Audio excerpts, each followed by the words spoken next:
Hey guys, welcome back to ED Figure Unboxing. If you're brand new to the channel, don't forget to subscribe and like the video. And today we're going to take a look at the S.H.Figuarts Thanos from Avengers Endgame. And it's been a while, I'm finally back from a vacation, so hopefully we can do this more often. And yeah, here's the left of the box, here's the right of the box, and here's the back of the box. And let's not waste any more time and bust this thing open and see what we got. And here we have the figure still in the inner packaging, looking pretty good, and let's check out the figure itself. Alright, so here we have the figure itself, and my first impression on this figure is okay. The only problem I have in terms of appearance is probably the skirt pieces. I feel like this is sitting a little bit too high. Wish they could lower this a little bit, but do let me know in the comments on what you think. But in terms of paintwork and sculpt, I think they did a pretty good job. And let's just take a closer look at the figure. I love the attention to detail. The gold color they chose is pretty nice. And in terms of the facial expression, I think they did a pretty good job, all things considered. And yeah, I think we can jump straight into the articulation. And for the articulation, let's quickly go over it from the neck down. He can look up about this much, look down about this much, and you can tilt his head side to side no problem.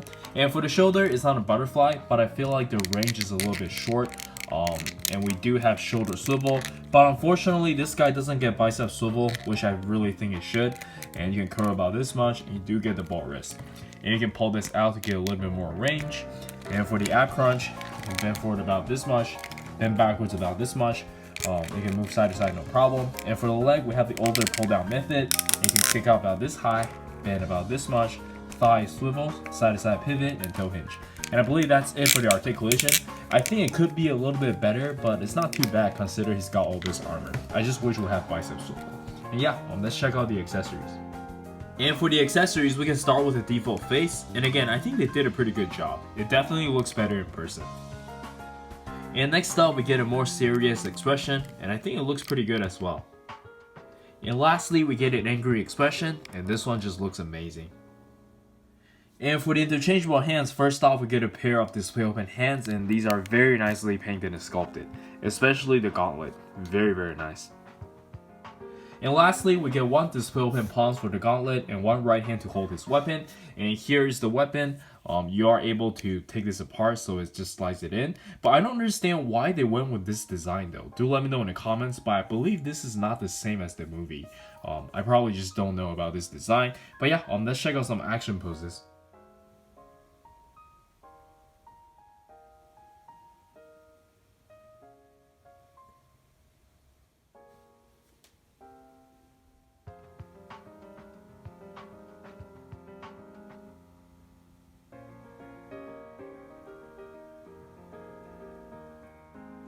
Anyways, that was just some quick posing, and I hope you guys enjoyed them. And let's check out some size comparison. And for the size comparison, let us start with these. And I just realized I don't have that many Avengers figures anymore. I just thought all the Captain America looks bad, and there's just too many Iron Mans to collect. And the only good looking Thor is now too expensive. I don't know, I do have some Endgame figures pre-ordered though, so we'll see. And next up, we have some good old Dragon Ball S.H.Figuarts. And then we have some Naruto S.H.Figuarts and Street Fighters. Some other American IP S.H.Figuarts. Some Mesco 112 Collective. And lastly, we have some Figma figures, and let's jump straight into the final thoughts. Alright, so for the final thoughts, I think the figure is pretty good, but it's not mind-blowing good. So all things considered, I don't really think this is the must-have unless you're a huge fan of Thanos. Especially that this guy is so expensive right now. And yeah, I think that's it from me. Do let me know in the comments on what you think. And this is Eric. Don't forget to like and subscribe, and I'll see you guys next time. Peace!